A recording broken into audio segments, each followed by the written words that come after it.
de capacidades de procesamiento y por un tema de evolución de tecnología y de nuevos productos y servicios, y esa información permite procesarla de diferente manera. En función de eso, hace unos años en Antel se definió como uno de los proyectos estratégicos el tema de Big Data, inteligencia artificial aplicada al negocio y aplicada principalmente también a la parte de la optimización y a la mejora de experiencia de nuestros clientes, así como posibles nuevos modelos de negocio asociados a los productos existentes y posibilidades que hay para hacer con los productos existentes, pero con los datos que cuenta la empresa, poder hacer aumentar los revenues de esos productos. En función de eso se definió un equipo. Ahí nos basamos en algunos modelos de Gartner y algunos modelos se llama, ahí no me acuerdo ahora la página, pero después les comparto un link que es bastante interesante, que te dice cómo implementar inteligencia artificial dentro de las empresas, que ahí Sebastián seguramente lo recuerde.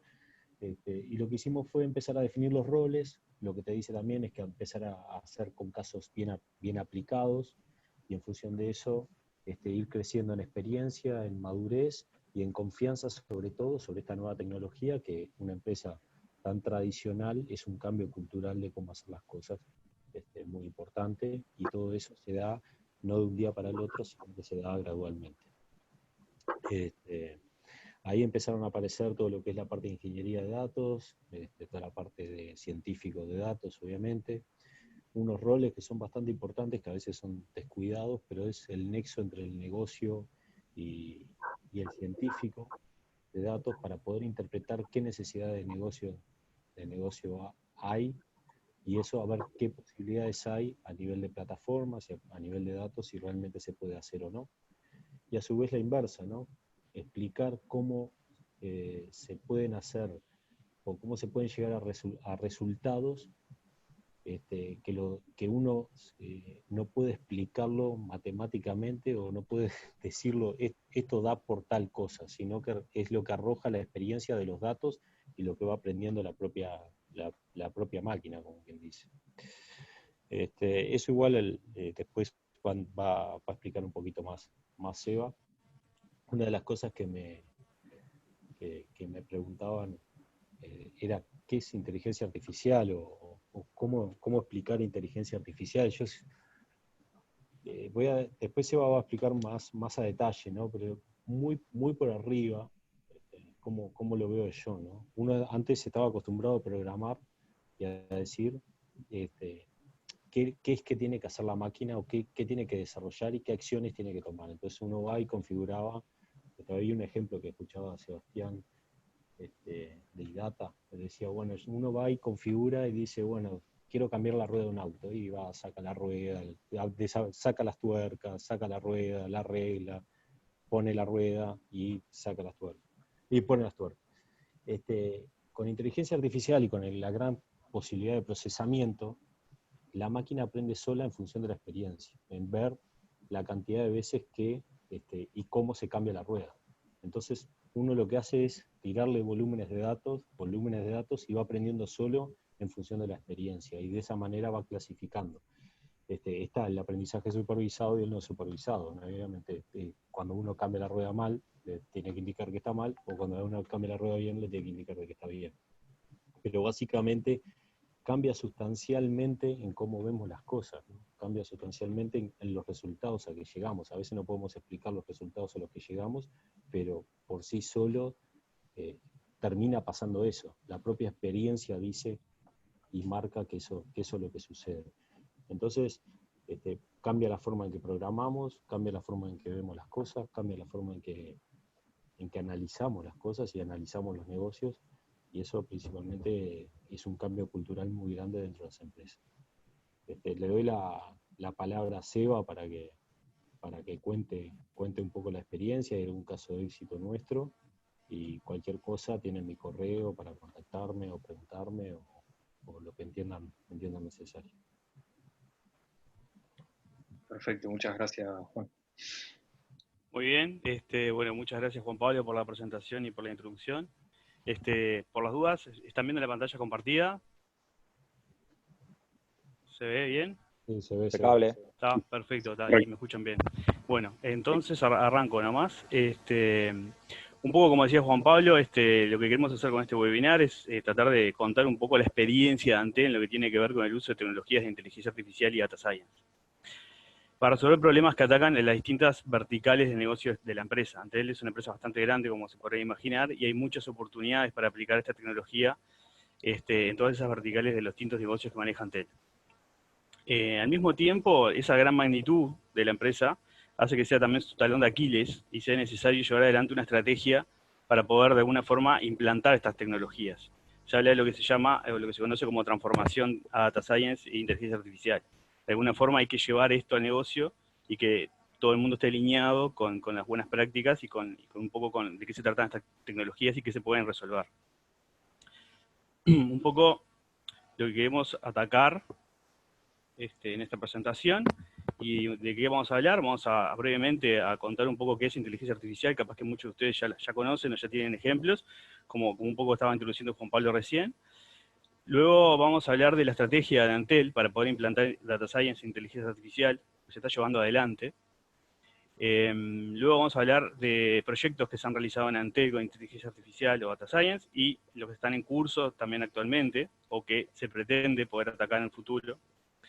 Y luego vamos a entrar particularmente en un caso de uso, digamos, de éxito que se terminó, estaba llegando a producción, que es un score de riesgo financiero, y vamos a entrar un poco más en detalle cómo lo abordamos, cómo pasamos por las distintas etapas para resolver este caso, y para que tengan una idea de un caso de la vida real, digamos, cómo se resuelve. En cualquier momento que quieran preguntar, simplemente párenme y pregunten. Yo el chat lo estoy viendo, pero capaz que me puedo distraer y no llego a estar atento, entonces por eso cualquier cosa me paran y me preguntan.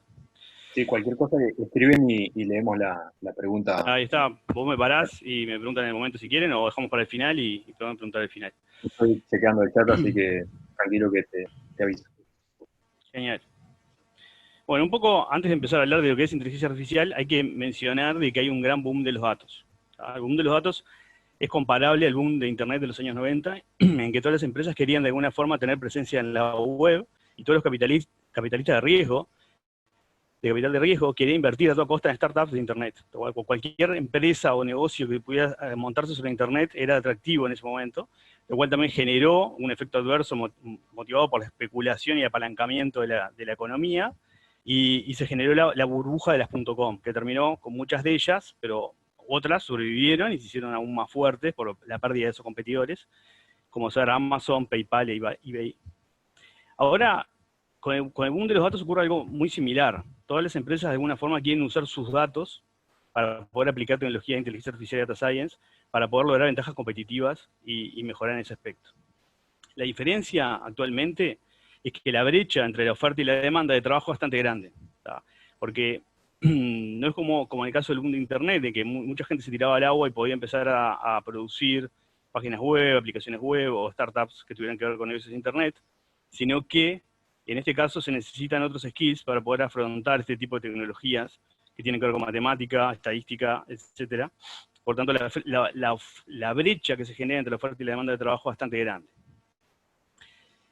Como vemos acá, en un momento, hasta el año 2003, existían 5 exabytes, o sea, 5 millones de gigabytes de información desde que se creó la humanidad hasta el año 2003. Esa misma cantidad de información, hoy por hoy, se genera actualmente cada 2 días.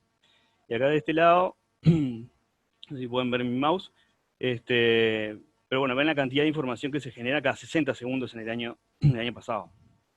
Es abismal cómo esto va creciendo y cómo va escalando, y realmente el boom que está viendo de los datos.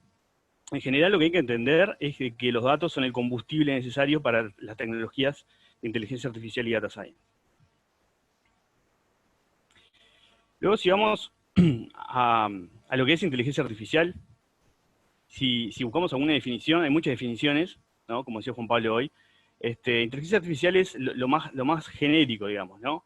Es un ejemplo es simulación de la inteligencia humana por parte de procesos y máquinas, especialmente computadoras. La inteligencia artificial es todo aquel comportamiento de las máquinas que parece tener inteligencia como la del ser humano. Es como que la inteligencia artificial engloba todo, está siendo bastante general, y son máquinas que imitan de alguna forma la inteligencia humana, por ejemplo, robots, la supercomputadora que se ven en las películas como Terminator, eso vendría a ser inteligencia artificial, ¿no?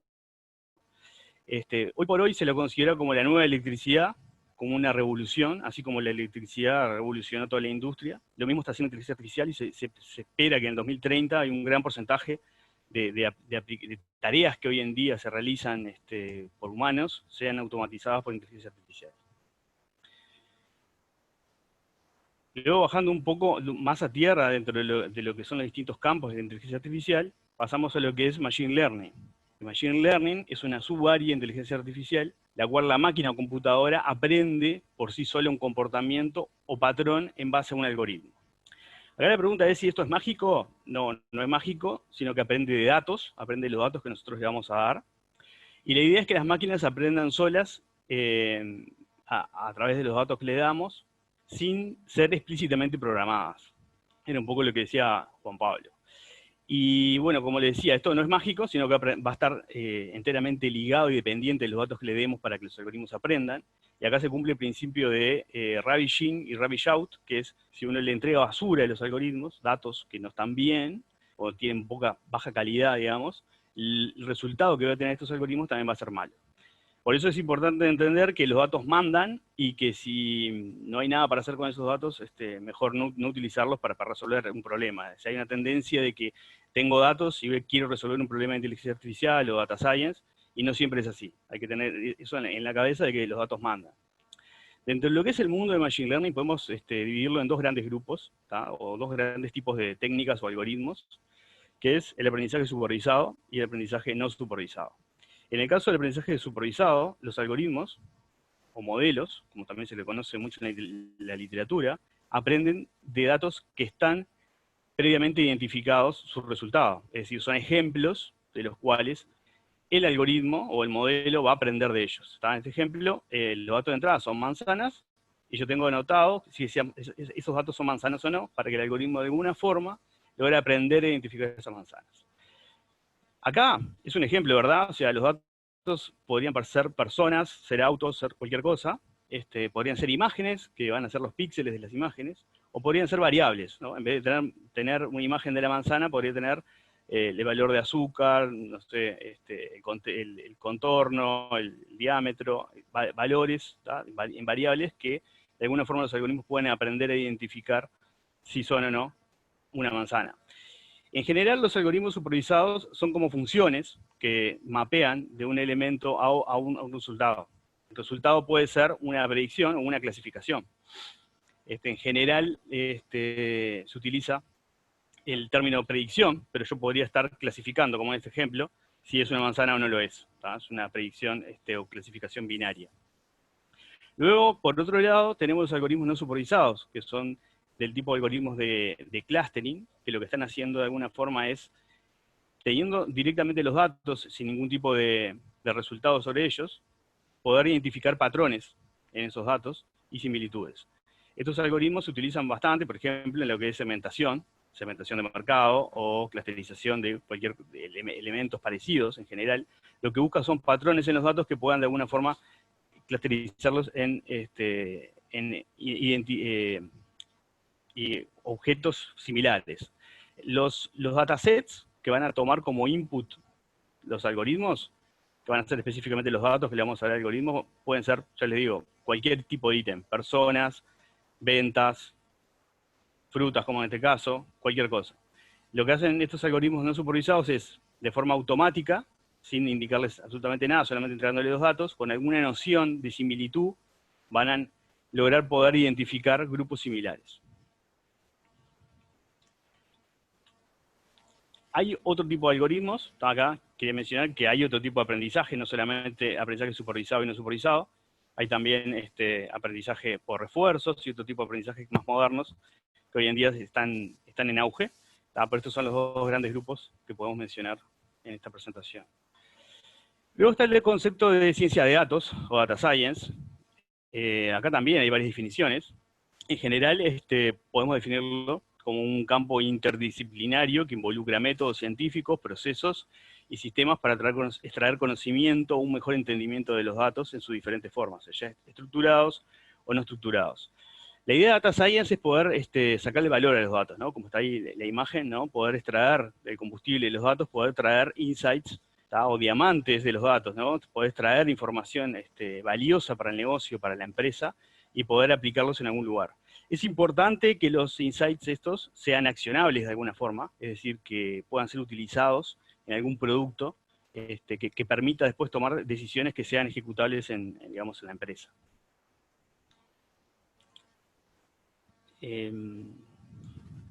Un poco para ver dónde nos paramos con cada cosa, ¿no? Porque recién mencionamos lo que es inteligencia artificial, que es un poco lo que engloba todo, pero en realidad, bueno, inteligencia artificial contiene enteramente a Machine Learning, que es una subárea de inteligencia artificial, como acabamos de mencionar. Luego está Deep Learning, que en realidad no lo definimos en esta presentación, pero es el aprendizaje profundo, que en realidad es igual a Machine Learning. Son algoritmos supervisados, que lo que van a hacer es utilizar grandes volúmenes de datos para poder realizar tareas, automatizar tareas. Por ejemplo, reconocimiento de imágenes, son muy utilizados en lo que es Computer Vision, y en general son algoritmos que utilizan demanda de hardware, utilizan procesadores gráficos, GPUs, para poder computar toda la información que tienen, y generalmente son algoritmos de redes neuronales profundas. Luego lo que veíamos de Data Science no está incluido enteramente en ninguna de estas, sino que toca de costado, ¿no? Y se intersecta con las tres. Esto es porque en realidad los problemas de Data Science y Machine Learning no son exactamente los mismos, pero están muy relacionados, porque en realidad para resolver un problema de Machine Learning en general estamos haciendo algo de Data Science. O sea, en el proceso de hacer Data Science también estamos haciendo Machine Learning, no viceversa. Para ver la diferencia un poco más clara, imaginen que tenemos una línea de manufacturación de tazas en la cual yo quiero aplicar estas tecnologías. Entonces, si yo, por ejemplo, quisiera optimizar el proceso de manufacturación de las tazas, estaría resolviendo un problema de Data Science. Lo que estaría haciendo de alguna forma es tratar de utilizar distintas variables que se utilizan en el proceso para poder manufacturar esas tazas, y de alguna forma lograr optimizar ese proceso, obtener insights interesantes, accionables, que después puedo utilizar para mejorar ese proceso, optimizar ese proceso. Acá voy a entrar a evaluar qué es lo que está pasando en cada una de las etapas del proceso, por ejemplo, qué tipo de maquinaria se utiliza, qué temperatura, qué tipo de fallas tiene, etcétera, etcétera. Ahora, si yo pensara en resolver un problema con Machine Learning, lo que estaría haciendo, por ejemplo, es pararme en la etapa final, en este caso, de decidir si la tasa final que se manufacturó es defectuosa o no. Eso es una tarea realizada posiblemente por una persona, por un humano, que puede determinar a simple vista si una tasa es defectuosa o no. Entonces podemos entrenar un algoritmo de Machine Learning que nos permita automatizar esa tarea. De esta forma estaríamos resolviendo un problema de Machine Learning. Entonces acá un poco para ver la idea de la diferencia entre cada problema. En general, cuando uno resuelve un problema de Machine Learning, lo que está haciendo es resolver algo mediante software, ¿no? O sea, que va a terminar siendo un producto de software. Voy a generar un modelo que va a permitir mapear una tasa si es defectuosa o no, de alguna forma clasificarla. Y posiblemente para poder utilizarlo y ponerlo en producción voy a tener que generar un software que consuma ese modelo. En Data Science no es tan así. En general, uno va a hacer un análisis de los datos, hacer una optimización, aplicar estadística, y capaz que va a obtener insights que van a ser accionables para después optimizar el proceso, pero no, por ahí no siempre termina en un software en producción. Sí va a estar involucrado software porque va a haber programación, va a haber scripts, pero no necesaria, y también va a haber algo en producción porque va a tener que ser repetible, esos insights los voy a tener que volver a ejecutar cada cierto tiempo para ver si se siguen cumpliendo, pero no necesariamente va a terminar siendo un producto de software. Otro ejemplo podría ser en la vertical de agricultura de precisión, ¿tá? El tema del análisis de las plantaciones de maíz, por ejemplo, hacer un análisis de la producción, del proceso de producción para poder maximizar el rendimiento, ¿no? Las cosechas, eso sería un problema de Data Science, ¿tá? Resolver un problema de Data Science. Por el contrario, si yo quisiera detectar yerba mala que afecta a las plantaciones de forma automática y poder eliminarla, eso sería más un ejemplo de un problema resuelto con Machine Learning. Bien. Un poco para pasar a lo que es la estrategia en Antel para implantar inteligencia artificial. Nosotros actualmente tenemos una estrategia y la estamos llevando adelante. Y acá, un poco, volver a lo que dijo Juan Pablo hoy, nos estamos basando principalmente en una empresa, es decir, en una página que en realidad es gratuita, pero es de una empresa que brinda consultoría, que se llama Landing AI, que es Aterrizando Inteligencia Artificial, de un referente en esta área que se llama Andrew Benji. Es un referente mundial. Esta empresa lo que hace es dar consultoría sobre cómo aterrizar o transformar las empresas hacia lo que es la transformación de Data Science e Inteligencia Artificial. Y de alguna forma lo que dan son lineamientos y buenas prácticas para poder llevar adelante. Entonces, dentro de lo que es esos lineamientos, lo que tenemos es generar en una empresa como Antel, que es una empresa muy grande, ¿no?, que tiene muchísimos datos, tener un repositorio único de datos, o llamado Data Lake. Acá van a estar todos los datos de la empresa, esa es la idea. Entonces hay que tratar de formar una estrategia de adquisición de datos dentro de la propia empresa, de forma tal de que todos los datos queden disponibles en el Data Lake. El Data Lake va a ser construido sobre un stack de tecnologías de Big Data. No necesariamente voy a trabajar siempre con Big Data, pero en general vamos a tener Big Data, ¿verdad? Más en una empresa grande, y la idea ahí es formar este Data Lake con tecnologías de Big Data. Este proyecto ya tiene algunos años, que fue un proyecto estratégico en Antel, hoy en día eso ya es una realidad. Y entonces con este Data Lake lo que apuntamos es a poder generar la posibilidad de realizar un autoservicio de los datos y trabajar sobre ellos con distintas tecnologías disponibles. La idea es que los distintos grupos de Antel pudieran servirse de los datos y llevar datos al Data Lake y poder trabajarlos.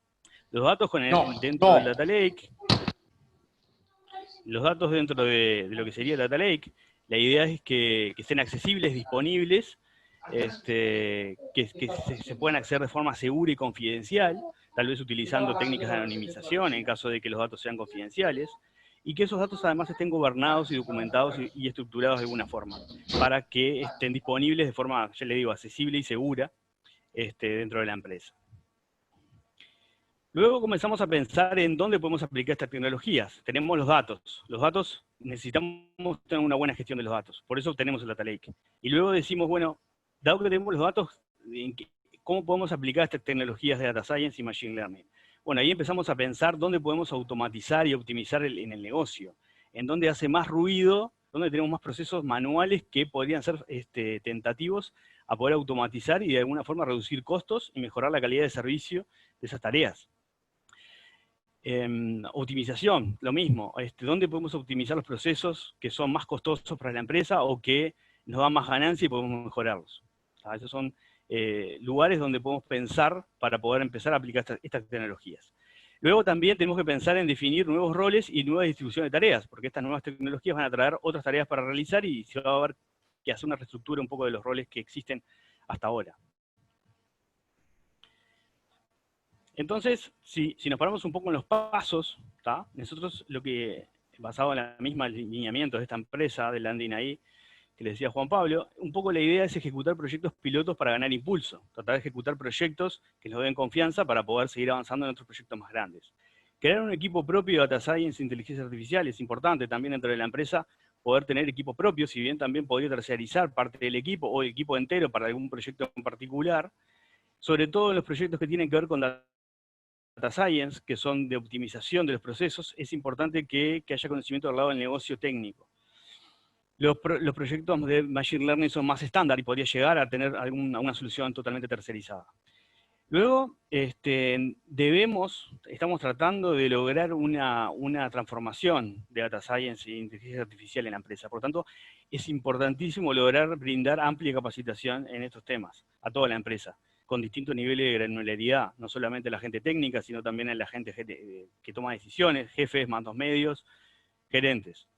Luego, bueno, desarrollar una estrategia de Data Science e Inteligencia Artificial.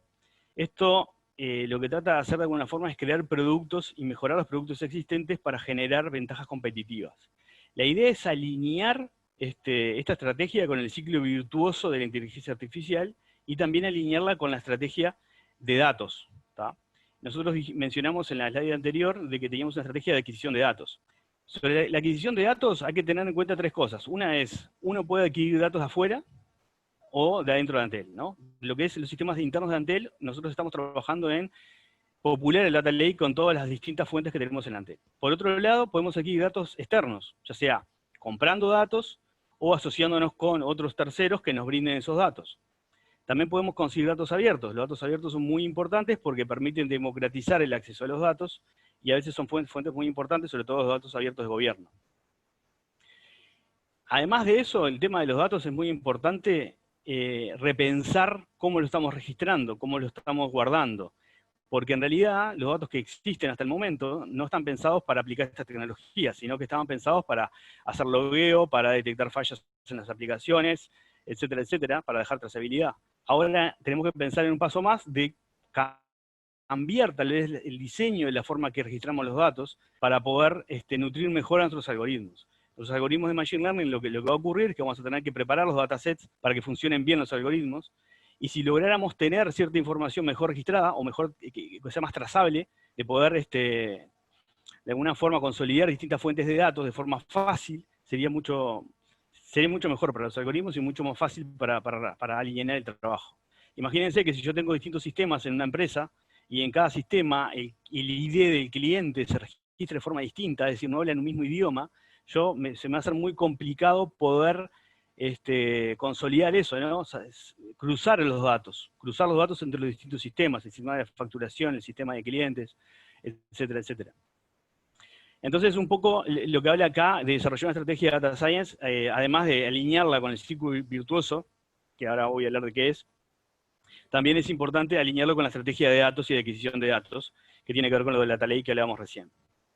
Con el tema del ciclo virtuoso, imagínense de que hay un pequeño grupo o equipo que podría ser una startup que va a atacar un problema de una nueva vertical. Es decir, un problema que aún no fue resuelto y para el cual no hay competidores que están atrincherados. Entonces, la estrategia que yo debería seguir para definir el producto sería deseable que fuera alineada con el ciclo virtuoso de inteligencia artificial, que es un ciclo de retroalimentación positiva, que yo logro sacar a producción un producto que por ahí no es muy bueno, pero sí atrae ciertos usuarios, que esos usuarios luego van a generar más datos de los que yo ya tenía, y esos datos me van a permitir reentrenar mi algoritmo y generar un mejor producto. Si yo entro en este círculo vicioso, digamos, círculo vicioso pero bueno, en realidad positivo, voy a lograr entrar en el círculo virtuoso de inteligencia artificial y lograr mejorar mis productos bastante. Hay un ejemplo, es de una empresa que se llama Blue River, que es de tecnología agrícola, que lo que hizo fue crear un dispositivo que va enganchado atrás de los tractores, que lo que hace es tomar imágenes de las distintas plantaciones de maíz y detectar dónde hay hierba mala y aplicarles veneno para matar solo a esa hierba. El tema ese es un problema bastante importante, porque tiene grandes pérdidas económicas, el hecho de esa maleza que se genera y que se come las plantaciones.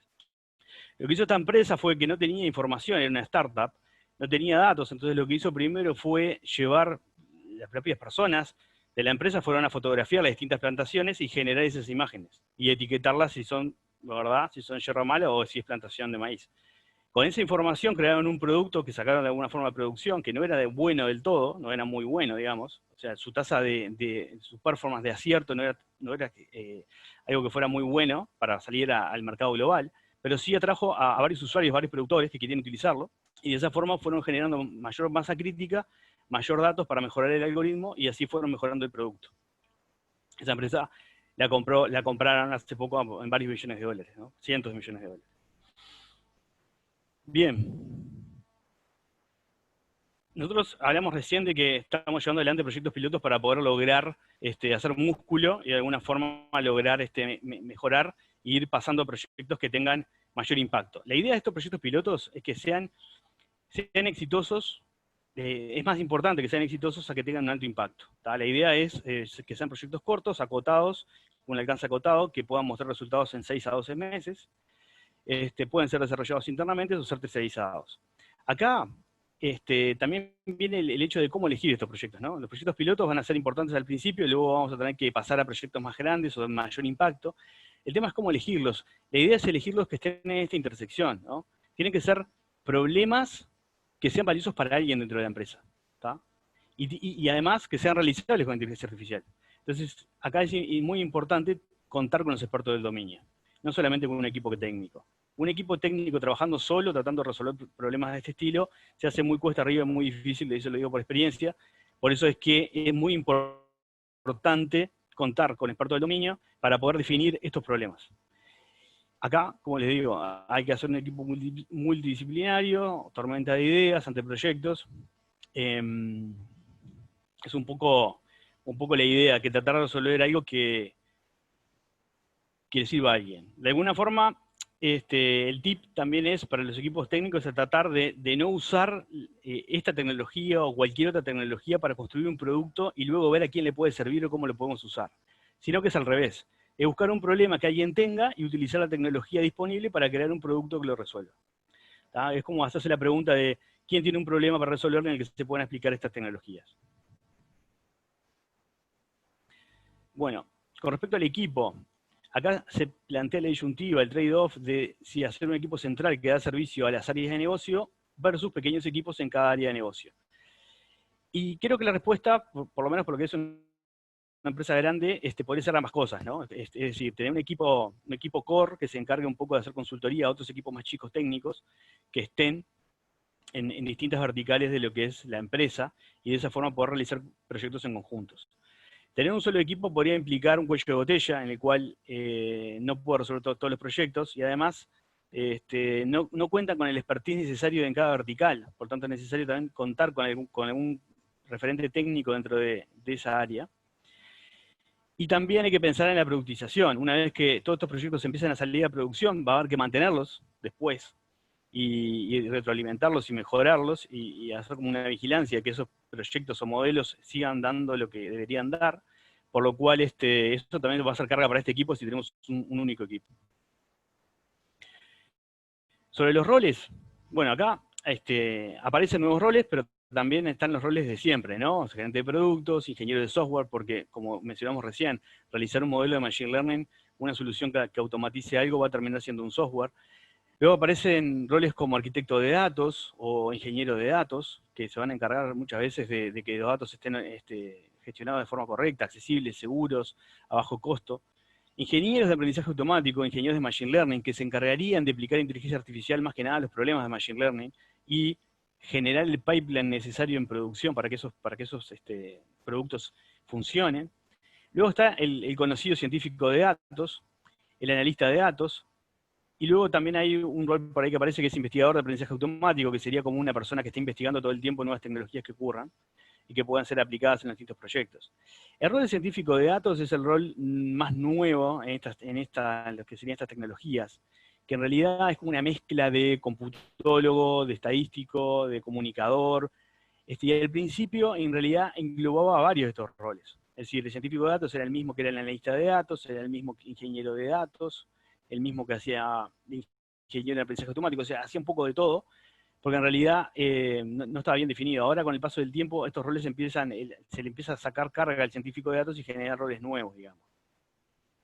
Acá hay un tip de que en realidad en un determinado trabajo, un científico de datos puede hacer cosas completamente distintas, de una empresa a otra, puede variar mucho. Entonces, si están buscando un trabajo, lo mejor es no ver la descripción tanto del trabajo, no darle tanta bolilla a la descripción del trabajo en sí misma, que lo que en realidad pretende es captar una atención de una masa más heterogénea de candidatos, sino que lo que es importante es ver cuáles son los entregables que vamos a ser responsables de producir, digamos, ¿no? Entonces ahí está bueno preguntarse si vamos a tener que producir código que va a vivir en un ambiente de producción, o si vamos a tener que programar APIs para poder disponibilizar los distintos modelos de Machine Learning, si vamos a tener que crear pipelines, que van a ser los scripts que van a generar todo el pipeline de limpieza de datos, de entrenamiento de un modelo, y después la productización de esos scripts.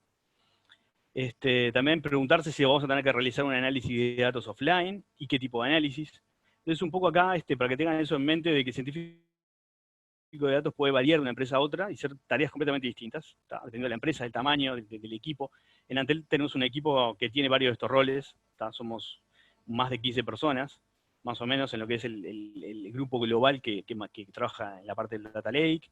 En la parte de inteligencia artificial propiamente dicho, somos un grupo más reducido de 5 o 6 personas, pero estamos todos dentro del mismo equipo, digamos. Entonces, muchos de estos roles se tienen actualmente. Bueno, un poco para ver los proyectos que se están trabajando en Antel con estas tecnologías. Trabajamos con sistemas recomendadores, hicimos sistemas recomendadores para recomendar teléfonos móviles, sistemas recomendadores para recomendación de espectáculos y recomendación también de video on demand. Luego hicimos un predictor de riesgo financiero. Este es un proyecto que vamos a hablar un poco más ahora, así que lo voy a pasar. Luego trabajamos en lo que es segmentación de clientes. Acá un poco lo que hablábamos al principio, trabajamos con algoritmos no supervisados de Machine Learning para poder segmentar automáticamente clientes que son similares, de forma tal de que estos proyectos pueden ser utilizados por el negocio para poder aplicar campañas, promociones, retención de clientes, lo que sea. Trabajamos fundamentalmente en la que es segmentación de clientes de canales digitales. En los sistemas recomendadores la idea es poder recomendar productos a los distintos usuarios.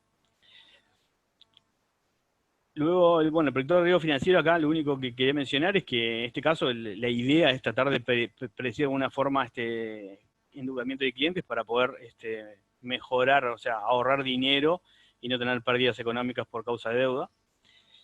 Luego, tenemos otro tipo de proyectos que es, por ejemplo, acá, en estos dos que están acá, es un ejemplo también para ver la diferencia entre lo que es Machine Learning y Data Science.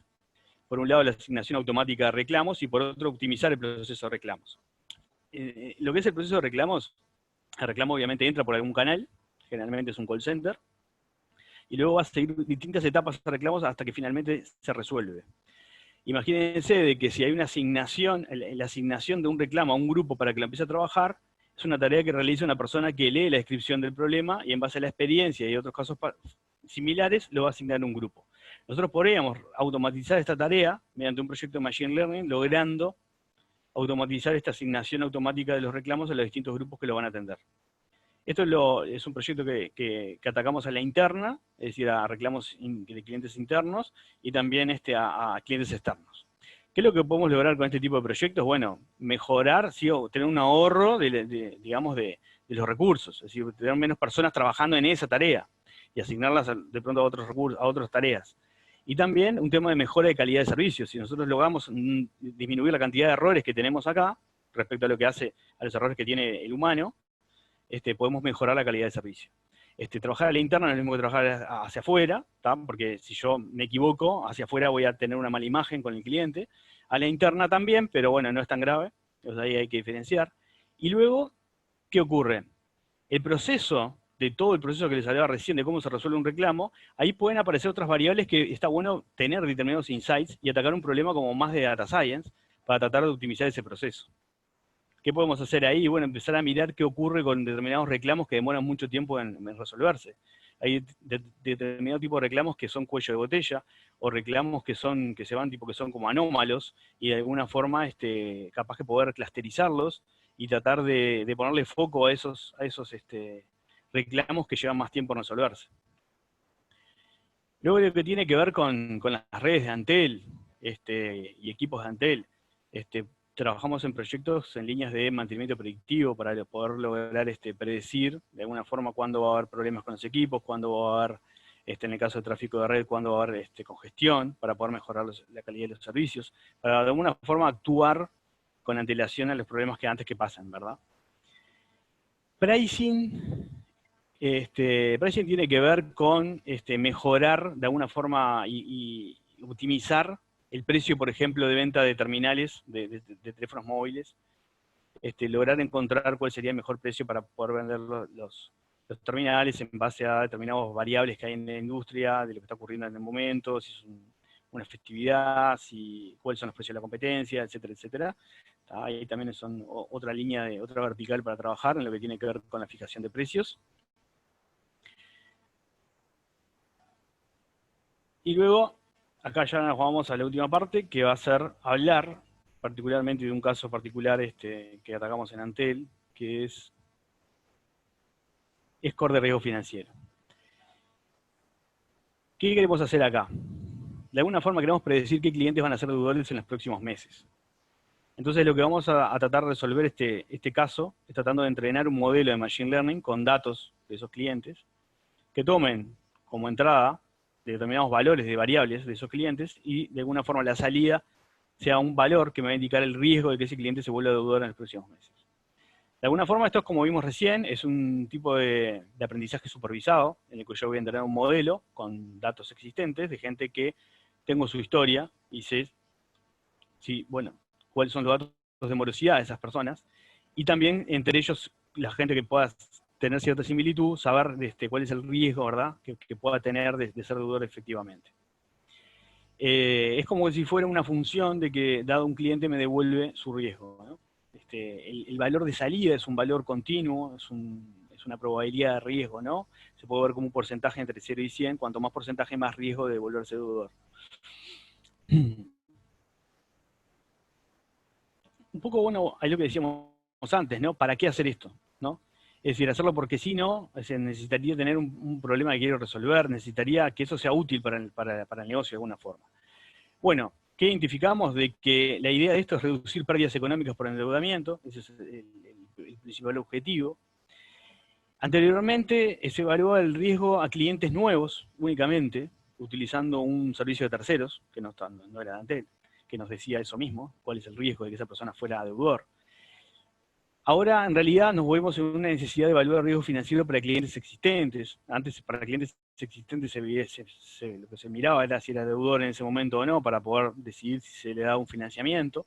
Ahora se va a evaluar también para clientes existentes, un poco es lo que nos está pasando. Entonces ahí vamos a tener que aplicar esto a más clientes, a más cantidad de clientes. El servicio tercero, ese que le comentaba, tiene un costo de consulta, ¿está bien? Entonces, asociado a lo anterior, si yo aumento la cantidad de consultas a este servicio, voy a tener un aumento de costo. Entonces, en realidad, el objetivo de este predictor realizado en Antel es reducir ese costo, ¿no? Reducir la cantidad de consultas a ese servicio tercero para poder tener una reducción de costos. Además de la reducción de las pérdidas económicas por el propio endeudamiento en los financiamientos. Entonces, lo primero que ocurre en un proyecto de este estilo es que nos vamos a enfrentar a los datos que tenemos. Y bueno, tenemos los datos de nuestros clientes, pero los tenemos en distintas fuentes, tenemos datos de, vamos a ver después, pero datos de lo que tiene que ver con los sistemas de facturación. Y vamos a ver determinadas variables de esos clientes. Entonces, nos vamos a enfrentar a una realidad de esos datos, que vamos a tener que empezar a explorar. Entonces, lo primero que hacemos es empezar a trabajar sobre los datos, a explorarlos y a ver a qué nos estamos enfrentando. Entonces, acá nos vamos a enfrentar primero de que vamos a tener un dataset desbalanceado. Va a haber pocos clientes que van a ser deudores, y en realidad la gran mayoría no lo va a hacer. Luego vamos a tener que elegir variables que van a, de alguna forma, determinarle al algoritmo su aprendizaje. Además de los datos mismos, con qué variables el algoritmo va a aprender a poder detectar este riesgo de endeudamiento. Un dataset desbalanceado va a implicar trabajar previamente sobre él y tratar de mejorarlo, ¿tá? Una de las formas para poder... ¿qué significa que está balanceado? Bueno, como dije recién, tengo muchísimo más cantidad de una clase que de otra. Tengo mucho más no deudores que deudores. Por lo tanto, si yo le entregara al algoritmo los datos así como los tengo, lo que va a pasar es que va a aprender muy bien a detectar los no deudores, que es la mayoría, y va a aprender mal a detectar los deudores. Entonces hay determinadas técnicas para poder atacar el desbalanceo de los datos. En el caso de este particular, lo que utilizamos es un downsampling. A diferencia del upsampling, que es aumentar la cantidad de datos en las clases que tengo pocos, es disminuir la cantidad de datos en las clases que tengo muchos. O sea, disminuir la cantidad de observaciones de los no deudores, que es la gran mayoría. Acá aplicamos la técnica de Tomek Links, que en realidad es una técnica para poder identificar deudores que son muy similares, y ahí sacar a esos similares y quedarse solamente con alguno de ellos, y poder de alguna forma disminuir la cantidad de datos de no deudores, y de alguna forma estoy balanceando la muestra. Luego lo que hicimos, además del tema del balanceo, de mejorar esa parte, es tratar de trabajar con la temporalidad. La temporalidad en este tipo de problemas es importante porque no es lo mismo trabajar es decir, es como uno quiere predecir algo en el tiempo, tengo que tomar en cuenta lo que está pasando en el tiempo. No es lo mismo que pasó en el pasado, lo que va a pasar el otro mes que pasó, o el anterior, o en una época donde hubo, como ahora, una pandemia que cambió completamente la realidad. Entonces, en realidad, lo que se hizo acá fue utilizar la temporalidad entrenando un modelo en distintos meses, y luego utilizar otro modelo que entrena con la salida de esos modelos. Utilizamos en particular 5 meses, por lo cual entrenamos un modelo de predicción para cada uno de los meses hacia atrás, 5 meses hacia atrás, uno por mes, y lo que hicimos es generar un nuevo modelo que entrene sobre el resultado de cada uno de esos 5. De esa forma, tenemos una forma aproximada de atacar el tema de la temporalidad. Bien, como les decía, ¿cuál fue, digamos, el workflow o los distintos pasos que seguimos para poder resolver el problema? Primero pasamos por una instancia de preparación de los datos que es bastante importante, que es lo que vimos recién, la parte de exploración de los datos, de determinar qué variables utilizar, también de mejorar el desbalanceo y tratar el tema de la temporalidad. Eso lo hicimos en realidad acá, cuando pasamos a la parte de entrenamiento de algoritmos. Acá lo que va a ocurrir es, una vez que ya tengo preparado mis datos, voy a elegir determinados algoritmos y voy a probar con cada uno de ellos y ver con cuál tengo mejores resultados. Vamos a ver cómo decidimos con cuál quedarnos. Luego que tenemos esos resultados, vamos a elegir uno, y vamos a tener que hacer una evaluación de esos resultados, tanto que elegimos como para los otros, y luego, finalmente, vamos a tener que productizar este modelo que finalmente elegimos, y ponerlo a funcionar en producción, con lo que va a conllevar tener que integrarlo, disponibilizarlo de una forma que pueda ser integrable con otros sistemas de Antel. Entonces, lo primero que hicimos, una vez que trabajamos en la parte de los datos, de la preparación de los datos, tenemos que elegir qué variables utilizar. Entonces nos vimos en que las distintas fuentes de datos que tenemos de los clientes, tanto de la deuda, del maestro de clientes, de residencia de los clientes, o de servicios prepagos, o los servicios que cuenta el cliente, teníamos más de 150 variables posibles para utilizar en los algoritmos. La idea acá es tratar de bajar este número, ¿no? Porque cuanto más variables tengo, los problemas de Machine Learning tienen el problema de que les cuesta aprender más, y voy a tener más propenso a equivocarme. Entonces la idea es tratar de quedarme con variables que sean útiles y que no están relacionadas entre sí. Entonces, acá hay que aplicar técnicas para disminuir esta cantidad de variables y tratar de llegar a las variables más relevantes del problema, de forma tal de que el algoritmo no tenga tanta cantidad de variables, que lo que va a determinar es la dimensión de mi problema. Cuanto más variables, mi problema va a crecer en dimensión, y cuanto más dimensión, los algoritmos funcionan peor. Que no tiene que ver con la cantidad de datos. O sea, cuanto más datos tenga de los clientes, cuanto más clientes tenga, mejor para mi algoritmo, pero cuanto más variables tenga, en realidad, es peor para mi algoritmo.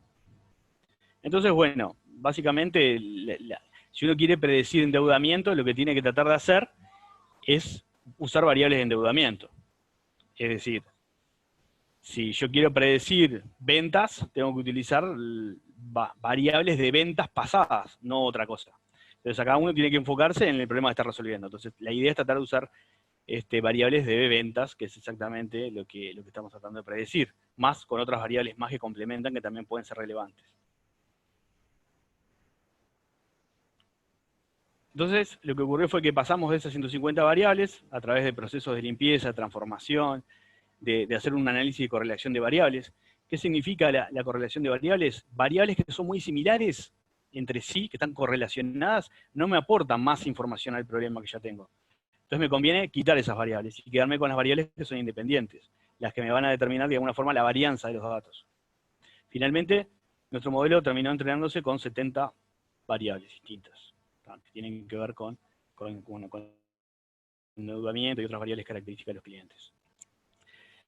Luego que tenemos el dataset pronto para empezar a utilizar los algoritmos, hay muchos algoritmos para poder elegir, hay una carta bastante grande, en lo que tiene que ver con algoritmos supervisados. Bueno, trabajamos con SVM, que es Support Vector Machines, Random Forest, que son árboles de decisión, que serían bosques de decisión, árboles gradientes y redes neuronales. Redes neuronales simples, pero redes neuronales al fin.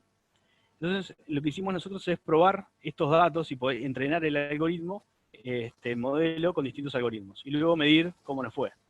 Para eso tenemos que dejar un conjunto de datos fuera del entrenamiento de cada uno de estos algoritmos, para luego medir cómo nos fue con ese conjunto de datos que el algoritmo nunca vio. Luego que tuvimos los resultados, el mejor algoritmo en cuanto a lo que tiene que ver con la performance del acierto, de la clasificación de esos dobles, fue la red neuronal. Ahora, lo que ocurre es que uno tiene que elegir el algoritmo, y no solamente puede ser importante el accuracy o lo que sería la performance del acierto de ese algoritmo. También podría ser importante tener cierta interpretabilidad del algoritmo, es decir, saber por qué el algoritmo está diciendo que una persona es deudora o no. Entonces acá lo que tenemos es una gráfica del trade-off de lo que es la interpretabilidad de los algoritmos versus su acierto. Como vemos, las redes neuronales tienen mejor acierto que el resto de los algoritmos, sobre todo cuanto más datos le podemos dar, la red neuronal va a andar mejor. Si no tenemos gran cantidad de datos, la red neuronal se nos va a parecer muy similar a estos que están acá abajo, por lo tanto no habría diferencia, pero cuanto más datos tengo, la red neuronal va a funcionar mejor, incluso sin demasiada supervisión de lo que hablamos recién de la selección de las variables, de la manipulación de la limpieza de los datos. La red neuronal aprende igual, a pesar de que los datos no estén de tan buena calidad. El problema de la red neuronal es que es bastante caja negra y que no nos permite muy fácilmente determinar si una persona, en este caso, por ejemplo, es deudora y por qué. ¿Por qué digo eso, verdad? Entonces ahí capaz que en el trade-off podría llegar a cambiar el algoritmo que yo elija, ¿no? Y irme a un algoritmo capaz que tenga menos acierto, pero mayor interpretabilidad. Eso lo marca un poco también el cliente, el negocio, ¿no? El que está tratando de alguna forma resolver este problema a nivel de negocio. Que es el que te va a decir realmente cuál podríamos llegar a utilizar y cuál no. El equipo técnico probablemente quiera utilizar una red neuronal porque tiene mayor precisión, mayor acierto, digo. Acá en nuestro caso utilizamos red neuronal. Utilizamos red neuronal porque pudimos llegar a una explicabilidad de este modelo en particular para nuestro caso, que son variables de endeudamiento. Podemos hacer análisis de importancia de variables y podemos lograr determinar cuáles son las variables importantes para la red neuronal y poder dar cierta explicabilidad. Muchas veces eso no se logra, entonces a veces es lo que les decía, hay que ir a un algoritmo que tenga menor acierto para lograr tener mejor explicabilidad, ¿verdad?, de lo que está pasando. Muy bien. Una vez que uno prueba distintos algoritmos, va a tener que medir qué pasó con ese algoritmo, es decir, cómo le fue, cómo le está dando ese acierto que yo les hablaba recién, uno lo tiene que medir de alguna forma. Nosotros, el predictor, lo que está devolviendo como salida es un valor continuo, ¿verdad? Una probabilidad de riesgo, que va a estar, por ejemplo, expresada en porcentaje de 0 a 100. Cuanto más riesgo, es decir, cuanto más alto es el porcentaje, más riesgo de que sea deudor. Entonces, de alguna forma, para poder llevar este problema a un problema de clasificación, y poder medirlo, yo tengo que fijar lo que sería un umbral, a partir de qué punto voy a decir que el cliente es deudor y en qué punto no es deudor. ¿De acuerdo? Entonces, fijamos ese umbral. Eso es un umbral que es un dato del problema, es decir, el cliente o, digamos, la persona la persona del negocio, el experto funcional, va a poder definir cuál es ese umbral que hay que utilizar. Pero en realidad, bueno, primero para poder medir hay que probar con varios, ¿tá? Nosotros acá, por ejemplo, en este ejemplo, se definió el umbral en el 50%. Eso que quiere decir que un score mayor al 50% lo va a dar como deudor, y menor al 50% como no deudor. Entonces, de esa forma uno puede medir cómo le fue el predictor, ¿tá?, con datos que nunca vio el algoritmo, como les decía anteriormente. Y podemos armar lo que se conoce como matriz de confusión, que es básicamente la matriz de los falsos positivos, falsos negativos, etcétera, que determina cómo me fue. Entonces, en esta matriz, por ejemplo, que es una matriz 2×2, vemos que la condición predicha está acá, ¿tá? Cuánto yo dije que son deudor y efectivamente lo son, ¿tá? Cuánto yo dije que son deudor y no lo son. Y de alguna forma yo con estos datos puedo medir cómo me está yendo mi algoritmo. Acá la pregunta es, ¿qué medida uso? Hay muchas, no hay más de una. Yo podría medir el acierto que se conoce en los algoritmos de Machine Learning, que es que también me fue en general. Es decir, cuánto yo dije que eran deudor y realmente lo fueron, y cuánto yo dije que no eran deudor y realmente lo fueron, que serían los verdes que están acá en la diagonal. ¿Tá? Vendría a ser digamos, el promedio, ¿no?, del acierto. Es decir, tomando en cuenta los que le erré, haciendo ese promedio, a mí el acierto acá me va a dar muy alto. Pero no es la medida que yo quiero utilizar. ¿Por qué? Porque es una medida mentirosa en este caso, porque la muestra está muy desbalanceada y ahí la mayoría, como pueden ver, la mayoría es no deudor. Entonces, si yo utilizo esa medida para poder medir el algoritmo al que también le fue, no voy a estar diciendo nada. No voy a estar diciendo nada porque en realidad es muy fácil decir que alguien no es deudor. Si yo no utilizo ningún algoritmo de Machine Learning y simplemente digo que todos son no deudores, ya voy a tener una tasa de acierto bastante alta. Entonces acá la idea de medir esto viene por otro lado. Y viene por ¿cuál es ese lado? Es el lado de que el negocio va a tener que definir qué es lo importante. La cobertura es una de las cosas que me va a interesar medir, que es esta columna que está acá, que es cuando la clase es deudor, qué porcentaje se logra clasificar correctamente. Es decir, qué tan bien ando o qué tan bien funciona mi algoritmo para poder detectar esos deudores. Si yo ando mal en la cobertura, acá ven que la cobertura está en 86% y la precisión en 21,6. Si la cobertura anda mal, significa que yo estoy identificando mal los deudores. De alguna forma están clavando con deuda. Estoy dándole un préstamo a alguien que después se transforma en un deudor. ¿Está bien? Entonces yo voy a querer que mi cobertura sea buena. Pero también me va a interesar la precisión. ¿Qué es la precisión? Es esta fila que está acá. Es de todos los que clasifican deudor, ¿qué porcentaje realmente le fueron? Es decir, yo voy a haber mucha gente que le voy a clasificar como deudor en mi algoritmo y que no le voy a otorgar un préstamo. Si yo me equivoco mucho acá, voy a tener también problemas porque posiblemente el cliente se enoje y se vaya, se compre la competencia, lo que puede repercutir en una pérdida económica, no solamente porque no le vendí, sino porque además pude haber perdido el cliente. Entonces la idea es que la precisión también sea buena. Entonces acá me enfrento a un problema de que para el negocio es importante 2 medidas, no una sola. Si fuera una sola, bueno, tal vez apunto en esa dirección, pero acá tengo que tener en cuenta 2 medidas. Y además, si miran acá abajo, cuando cambiamos el score a 90%, la cobertura disminuye y la precisión aumenta. Es decir, que se mueven en el sentido contrario. Entonces, de alguna forma, yo tengo que cuidar las dos, y para eso lo que puedo hacer es tomar otra medida que balancee las dos. Ese tipo de medidas se conocen como medidas F1, que vendría a ser esa línea y esa curva verde que está ahí, que es lo que hace de alguna forma balancea las dos. Con un umbral bajo de 50%, yo tengo una buena cobertura, que es la roja, la vertical roja, y el azul es la precisión. A medida que voy disminuyendo, aumentando el umbral hacia la derecha, voy disminuyendo la cobertura y aumentando la precisión. Tal vez lo que puedo hacer es tomar el mejor punto acá, el máximo, donde tengo balanceadas las dos. En la práctica es mejor tomar un poquito más atrás, para no correr el riesgo de que en un determinado mes se quiebre y te vayas para este lado acá, que en realidad esta curva acá no se ve, pero se va a pique, lo cual puede hacer de que yo pase a tener una muy mala cobertura y precisión porque me pasé. Pero en general, lo que indica esto es que hay que tener un umbral bastante alto, ¿no? Arriba del 94%. ¿Tá? Eso nos da la idea de que la muestra está muy desbalanceada, ¿no? Es decir, que los datos son desbalanceados. Hay muy pocos deudores frente a los no deudores. Y el ejercicio acá está en detectar esos deudores, ¿tá? Que van a ser muy pocos. Por último, una vez que tenemos identificado, o sea, una vez que hicimos nuestras mediciones, ¿no? O sea, nosotros lo que vamos a hacer es medir cada uno de nuestros algoritmos de esta forma y poder determinar entonces con cuál algoritmo quedarnos. En el caso nuestro nos quedamos con la red neuronal. Y uno luego lo que va a tener que hacer es pensar cómo lo vamos a usar. Entonces vamos a tener que desplegar esto en producción, de alguna forma. Y lo vamos a tener que incorporar en algún punto del proceso de venta. Por ejemplo, utilizar el predictor para cuando se va a entregar, se va a otorgar un financiamiento a un cliente entre un rango de precios, o que sea un rango de entre X y X cantidad de dinero, se va a utilizar este predictor. Como les decía hoy, el predictor lo que hace es volver un valor continuo, ¿no? Un score. ¿Tá? Para el nivel de negocio puede ser conveniente definir franjas, ¿tá? En el que no es binario la solución, sino que es, si es verde le presto todo y si es rojo no le presto nada, sino que tener algunos colores en el medio que me determine de que si el verde está entre 0 y 70, le puedo financiar todo. Si está en 70 y 94, le financio hasta determinado monto, y si es rojo no le financio nada. Es decir, para pensarlo, cómo utilizar este predictor en el negocio, puede ser conveniente utilizar franjas, ¿tá? Para no ser tan radical de prestarle o no prestarle. Luego va a haber que medir. Es decir, si bien ya de alguna forma hicimos unas medidas para poder elegir el algoritmo, necesitamos medir en producción de la misma forma.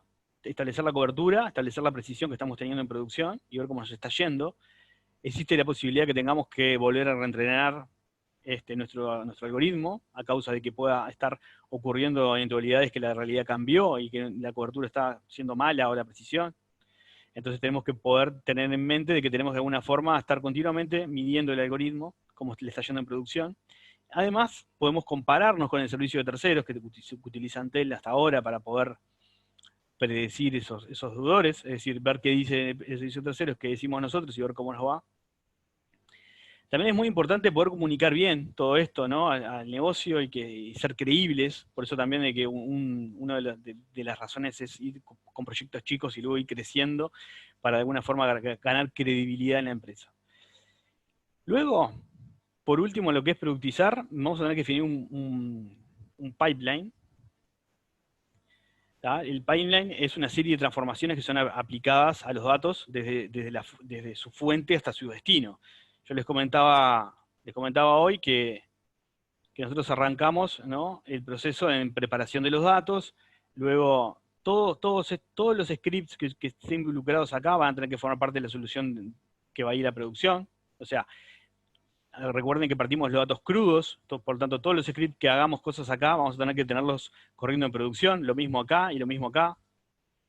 Por lo tanto, de alguna forma tenemos que productizar ese pipeline, donde vamos a tener, en nuestro caso en particular, tenemos lo que son las predicciones diarias, es decir, todos los días recalculamos, de alguna forma precalculamos la deuda de los distintos clientes. En el caso que vinieran a pedir un financiamiento, ya se tiene disponible para poder entregar.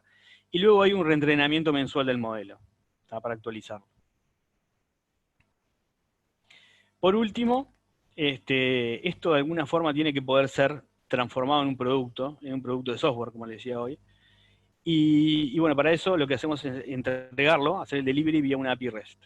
¿Tá? De esta forma podemos disponibilizar este modelo de Machine Learning como una API consumible por distintos sistemas de negocio, para poder justamente hacer lo que estaba acá primero, incorporarlo en algún punto de venta, del proceso de venta.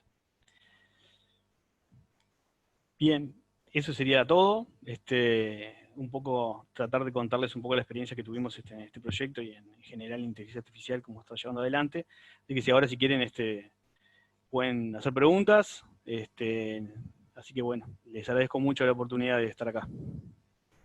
Buenísimo, muchas gracias, Sebastián. Había una pregunta que nos quedó ahí. Primero que nada, hay otra consulta, pero que nos preguntaba Leonardo si existe algo en el área logística. No sé, me imagino alguna solución de inteligencia artificial para el área logística.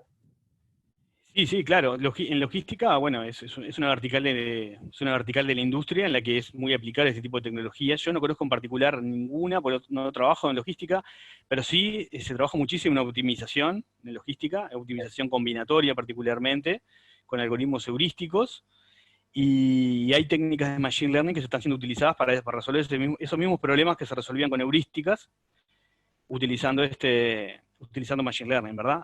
Por ejemplo, visitar la forma óptima de visitar distintas secciones de un lugar, o, ¿no?, como ruteos logísticos de camiones, ¿no? Cómo mejorar el camino óptimo, ¿no?, de un lado a otro. Todo eso se está utilizando también estas técnicas. ¿Sí? En Antel en particular, por lo menos, no hemos trabajado todavía en esto, en esa vertical, digo. Perfecto.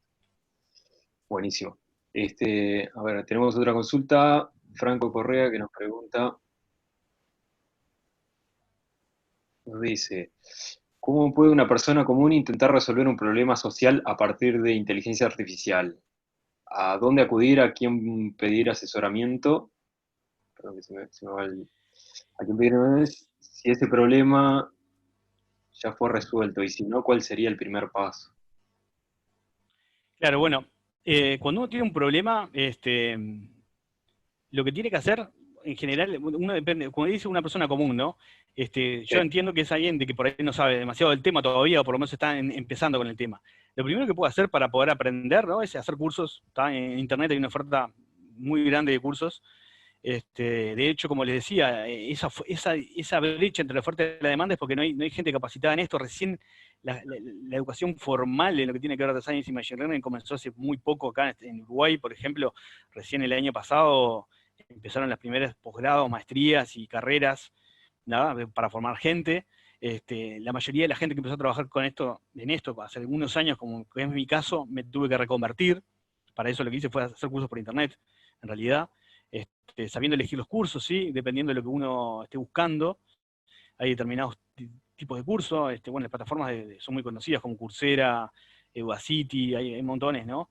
Después les puedo pasar, si quieren, algunos cursos más que, depende de la edad, hay también cursos para gente más inicial, yo no sé, el público en general acá, pero hay de todo. Entonces ahí es un buen punto de partida, porque son cursos muy accesibles, incluso gratis, y bueno, uno empieza a empaparse en el tema y se da cuenta mucho de los problemas. Luego se busca asesoría, o hay empresas, ¿no?, que trabajan en Plaza, que están empezando a trabajar en Plaza con este tipo de tecnologías, todavía son pocas, algunas apuntan a mercados externos, no a Uruguay.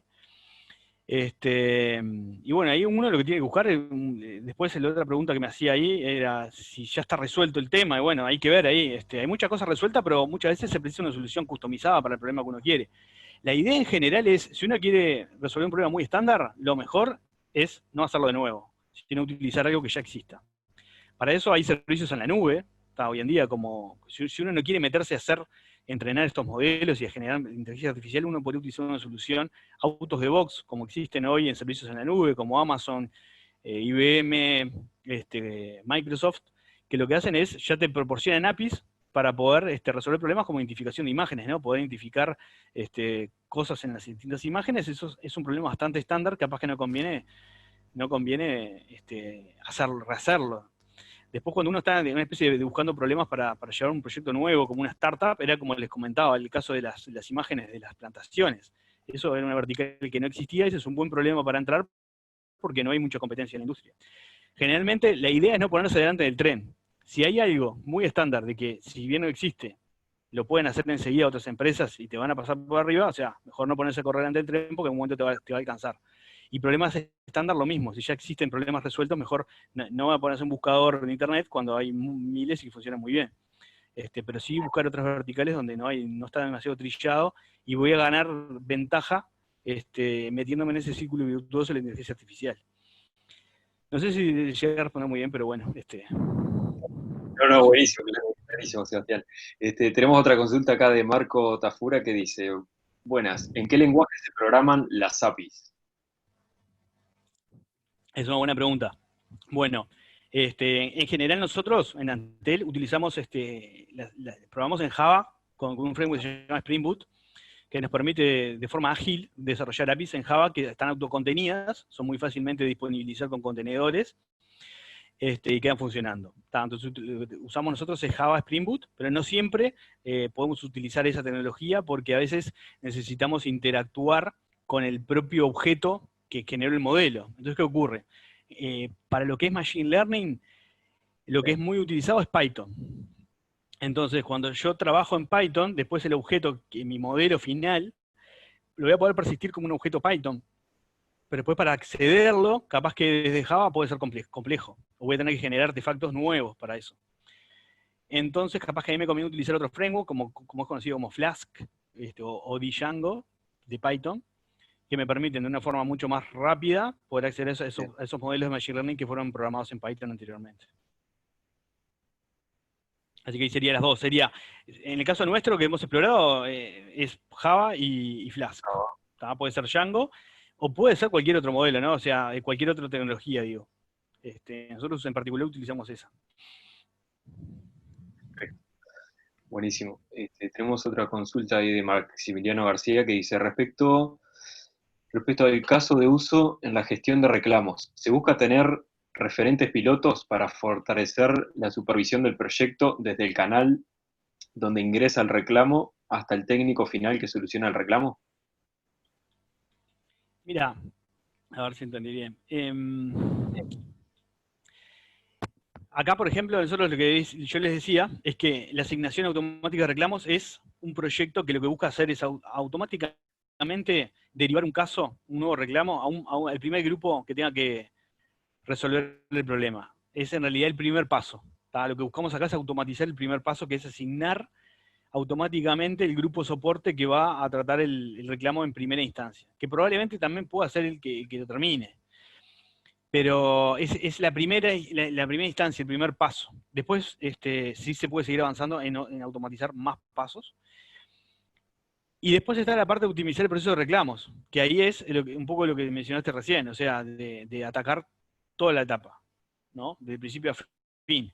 Y ahí en realidad es un proyecto más de data science que lo que se busca es lograr encontrar cuáles son las zonas problemáticas o los casos problemáticos para poder optimizar en esos aspectos.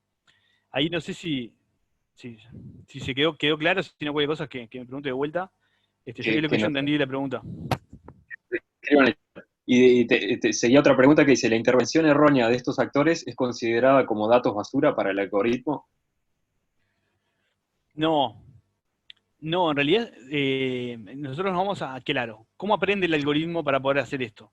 Va a aprender de los casos que fueron asignados anteriormente, ¿no? Es decir, bueno, por ejemplo, un caso, para acá, para este tipo de problemas, tenemos datos de entrada, que son los datos que entran en el reclamo. Que si bien, imagínense que una persona capaz que llenó un formulario, creó un reclamo, probablemente llenó un campo de texto de lenguaje natural en donde describió qué es lo que estaba pasando. Entonces acá tuvimos que aplicar técnicas de procesamiento del lenguaje natural para poder lograr entender qué es lo que el usuario está poniendo en esos casos y cómo esos casos se derivan a qué grupos. De alguna forma aprender de las derivaciones que se hicieron anteriormente. Los casos erróneos en realidad, claro, ahí me va a pasar que capaz que me pueda convenir sacarlos para el entrenamiento de mi algoritmo, exactamente, sí. Se tomarían como casos erróneos. Pero sí me serían útiles para poder medir la tasa de acierto del humano. Es decir, una cosa que yo voy a querer compararme con mi algoritmo de Machine Learning es ver qué también me va a mi algoritmo versus cómo lo hace el humano.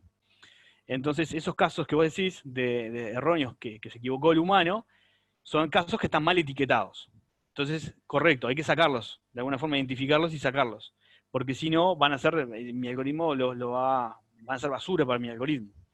Pero sí me van a servir para poder medir cuál es la tasa de acierto del humano. Genial. Fernando nos pregunta, dice, buenas tardes, para el caso de los sistemas recomendadores, ¿cómo seleccionan los datos que sirven al sistema? Bien. En los casos de sistemas recomendadores, nosotros mencionamos 3, ¿tá? Y yo te lo menciono porque en cada caso es distinto. Nosotros no hicimos un mega algoritmo que resuelve las recomendaciones de todos los productos. Lo que hicimos es atacar cada problema individualmente. Por ejemplo, en el caso de los recomendadores de teléfonos móviles, nosotros queremos recomendar teléfonos al usuario y utilizamos, como era uno de esos proyectos pilotos que se quería hacer en corto tiempo, tratamos de avanzar rápido y lograr una solución factible en poco tiempo. Entonces lo que hicimos fue utilizar los datos de los cambios de celular de las personas, es decir, de qué modelo se cambian las personas que tienen de tal modelo a otro. Entonces, de alguna forma, lo que hicimos ahí, tratar de utilizar los datos de los cambios de teléfonos de las personas para poder calcular la probabilidad de cambio de un modelo a otro. Entonces por ahí, o sea, una idea es poder recomendar en base a eso, poder recomendar qué tan probable es de que vos, si tenés el iPhone 6, te cambies a otro teléfono, yo te voy a dar el más probable de cambio. ¿Tá? Después, hay otras formas de elegir los datos, que es utilizar las variables de los usuarios. Si yo quiero utilizar un algoritmo de recomendación basado en contenido, hay distintos tipos de algoritmos para sistemas recomendadores. El caso que te mencioné recién, de recomendación de terminales, utilizamos cadenas de Markov, se llama. Y ahí calculamos la probabilidad de cambio de un teléfono a otro. Para eso lo utilizamos, son datos de la red. Si nos vamos a lo que es filtro colaborativo, que son otro tipo de algoritmos de recomendación o basados en contenido, ahí vamos a querer ver usuarios parecidos, qué hicieron, o sea, qué teléfonos o productos compraron. Entonces ahí vamos a necesitar variables de los usuarios, o sea, de los clientes. Yo qué sé, el sexo, la edad, variables demográficas. Ahí vi que me está preguntando así. El tráfico de la red también puede ser una variable, exactamente. También puede ser una variable de tráfico de la red, exactamente. Sí. Perfecto.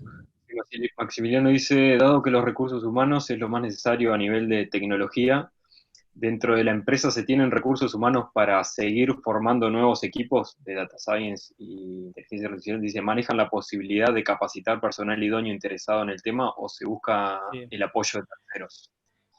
Mirá, lo estamos haciendo dentro de Antel. Nosotros en el equipo de Machine Learning y Data Science estamos dando cursos internos en Antel, capacitación interna, a todos los interesados que puedan estar. Como les decía hoy en la presentación, es muy importante la capacitación en toda la empresa, porque se busca hacer una transformación de IA, por lo cual es importante generar cursos, no solamente para gente técnica, que son las que van a llevar mayor cantidad de horas en esos cursos, sino también en gente que va a tomar decisiones, ¿no? Porque como les decía, tiene que estar alineado en toda la empresa y todo el mundo tiene que, sobre todo para encontrar casos nuevos de uso.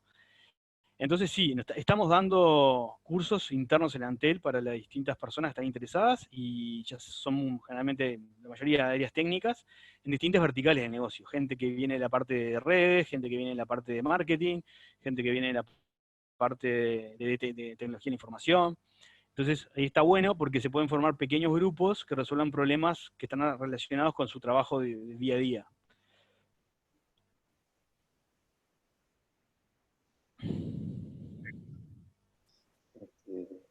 Bueno, creo que por ahí vamos terminando las consultas. Bueno, la gente escribe muy interesante, muy bueno, les gustó la presentación. Te agradezco, Sebastián, te agradezco también a Pablo el haber dado este webinar que estuvo, la verdad que súper interesante. Hicieron un recorrido de todo un poco, ¿no? Introducción a la temática, a los proyectos, cómo trabajan, los roles dentro de los equipos. Estuvo muy interesante, así que bueno, si no queda ninguna otra consulta, queda más que Bien, aprovecho a dar las gracias. Dar las gracias por habernos brindado la oportunidad de poder participar y contar nuestra experiencia.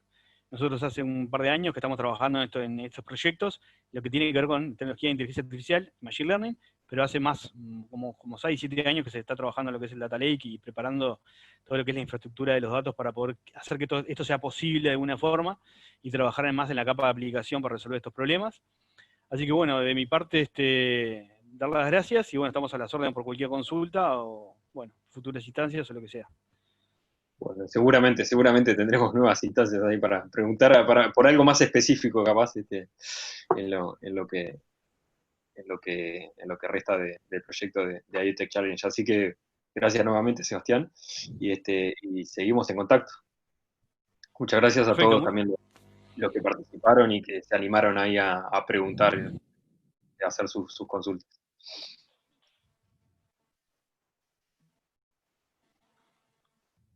Muchas gracias a todos. Bueno, buenas tardes, muchas gracias. Nos hablamos. Chao, chao.